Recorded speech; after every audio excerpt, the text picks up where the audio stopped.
Okay, second video of the night. Wow, we're on a roll. I'm like someone who makes 2 videos a night. That's what I'm like. I'm also like tired. Yeah. So let's talk about INTJs. I'm going to fake a British accent, which I believe is probably going to sound like absolute trash once I re-listen to this. But you know what? YOLO.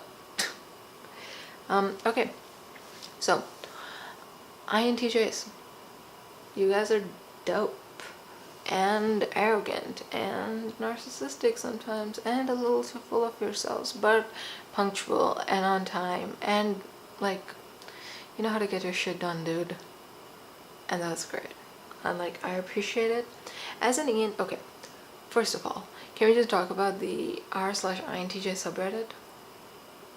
If you don't know what it is, go look it up, because you're gonna like, it's the most pretentious subreddit I've ever seen. Like, it's literally r/I'm very smart, you know. And I bet most, no, that's, I don't have data to back that up, but I think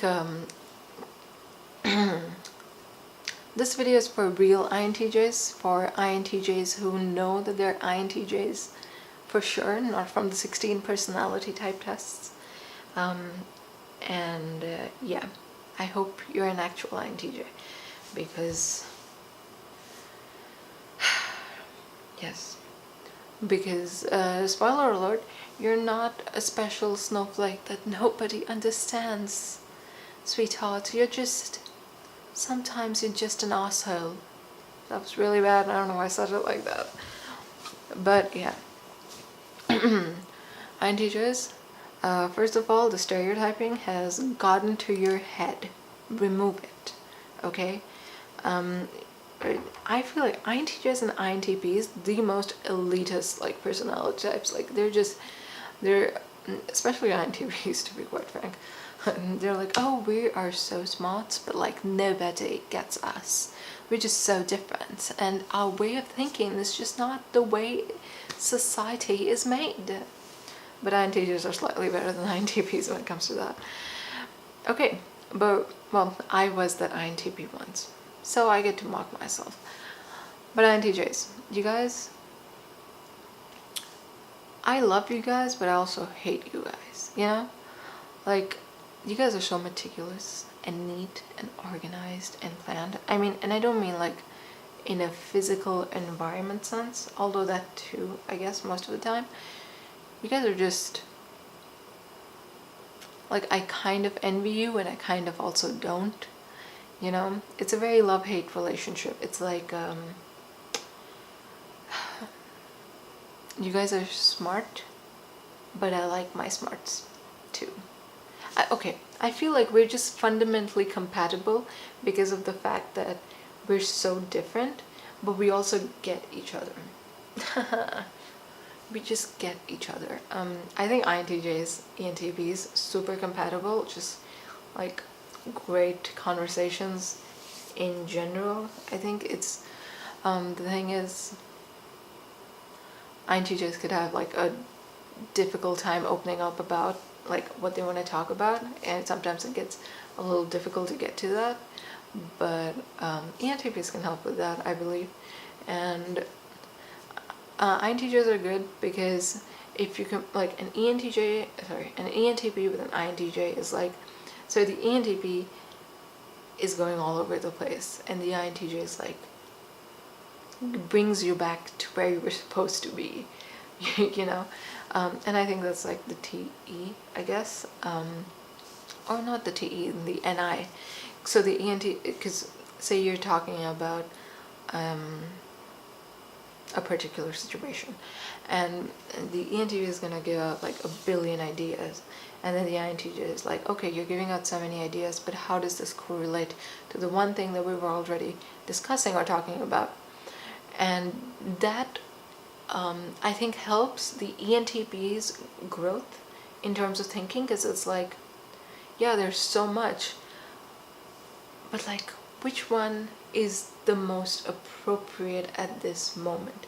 Because for ENTPs, something that's really difficult is like coming to a conclusion. And for INTJs, I feel like they like stick to what they kind of know a little bit. They're a little more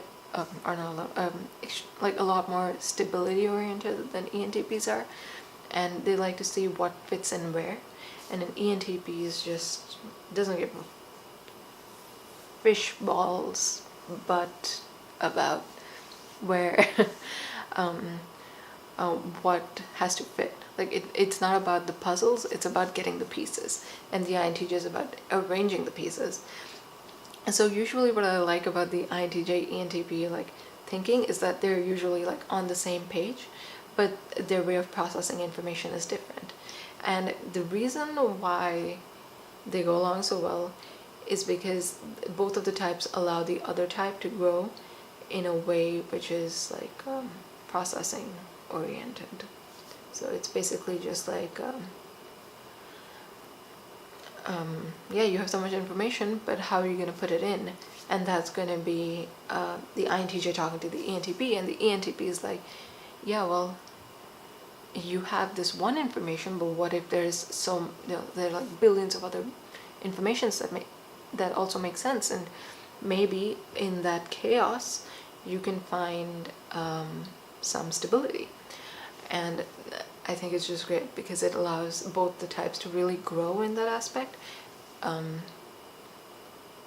Yeah, my opinion on INTJs, I think sometimes they're arrogant, they're a little inflexible, they can be a little kinder to the people around them. That wouldn't be the worst idea. Hiding their emotions and their feelings is not the only thing that's ever existed. As for the great qualities, I love the fact that you guys are on time. I love the fact that you guys mostly have like a substantially good amount of willpower most of the time, stereotypically speaking, of course. I love the fact that you guys are just good at communication. I like the fact that you know what boundaries are most of the time as well.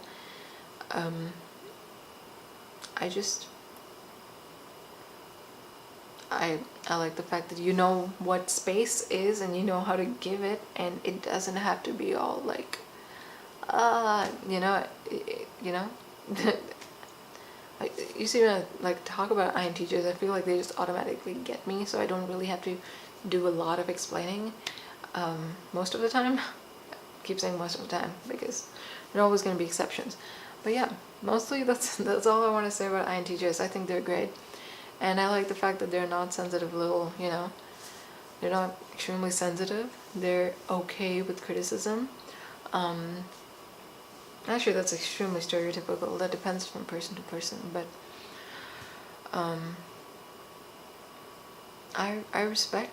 I feel like an INTJ is someone I respect, and I feel like I can get that kind of respect from them, from me as well, although sometimes they're a little more elitist. But yeah, that's just one type that I think is I respect them a lot. And I think an INTJ will always teach a lot to an ENTP in terms of like being a person and just like personal growth, and I feel like both of them just push each other in like ways that they haven't explored or discovered, which helps, again, it helps growth. I think it's kind of the same with ISFJs and ENTPs as well. They just like push each other to grow in ways that you don't normally assume. I like the fact that INTJs, they're the abstract. I think there's not much different about INTJs and ENTPs. We're basically the same, except for our way of processing things. And it's kind of like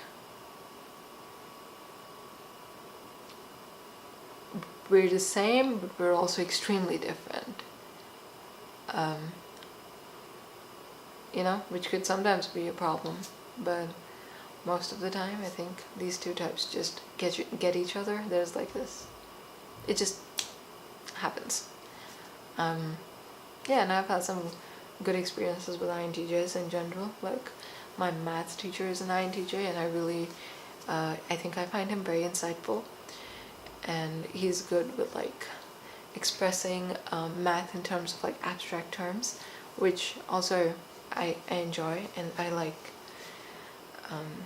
just like him the way he teaches. I think he's funny, and I also think that he's balanced. So for the INTJs that I have encountered, most of the time they're like kind of balanced. Yeah, I guess that's it for INTJs. I just think that we're great for like opposite growth. I'm sorry, I'm extremely tired today. I hope you enjoyed the videos. I know it's been a while since I posted for my normal watchers, and I'll try to post more. High school's almost over for me. It's crazy. But yeah, there are a lot of changes in my life happening right now. Don't hate them, just I'm a little confused about them. And I also have my finals in like a month, which is extremely, extremely scary. So I'm kind of focusing on that. But I've made 2 videos and I'm happy about that today. And I'm also extremely tired.